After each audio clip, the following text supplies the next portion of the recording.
খাগড়াছড়ির পানছড়িতে ইউপিডিএফ নেতার ভাইকে অপহরণ করেছে জেএসএস সন্তু গ্রুপের সন্ত্রাসীরা।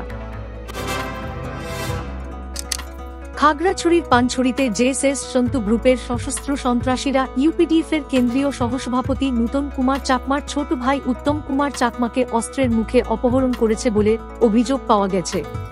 ৩ এপ্রিল ২০২৫ বৃহস্পতিবার সকালে এ অপহরণের ঘটনা ঘটে। অপহৃত উত্তম কুমার চাকমার বাড়ি হারুবিল গ্রামে। তার পিতার নাম করব চন্দ্র চাকমা। জানা যায়, প্রতিদিনের মতো আজ সকালে ধুধুকছড়া বাজারে নিজের দোকানে যান উত্তম কুমার চাকমা। সকাল ৭টার সময় সন্তু গ্রুপের সন্ত্রাসী বিপ্লব ও তুঙ্গলু চাকমার নেতৃত্বে ২০-২৫ জনের একটি সশস্ত্র দল ধুধুকছড়া বাজারে হানা দিয়ে নিজের দোকান থেকে উত্তম কুমার চাকমাকে অস্ত্রের মুখে অপহরণ করে নিয়ে যায়। অপহরণের পর সন্ত্রাসীরা তাকে তাদের আস্তানা রূপসেন পাড়ার দিকে নিয়ে যায় বলে জানা গেছে। উল্লেখ্য, এর আগে গতকাল বুধবার উত্তর ধুধুকছড়া থেকে আরেক ইউপিডিএফ সদস্য জুনান চাকমার পিতা লক্ষ্মী চাকমাকে অপহরণ করে সন্তু গ্রুপের সন্ত্রাসীরা। তাকেও এখনো মুক্তি দেওয়া হয়নি। স্থানীয় এলাকাবাসী সন্তু গ্রুপের এমন অমানবিক কর্মকাণ্ডে তীব্র ক্ষোভ প্রকাশ করেছেন।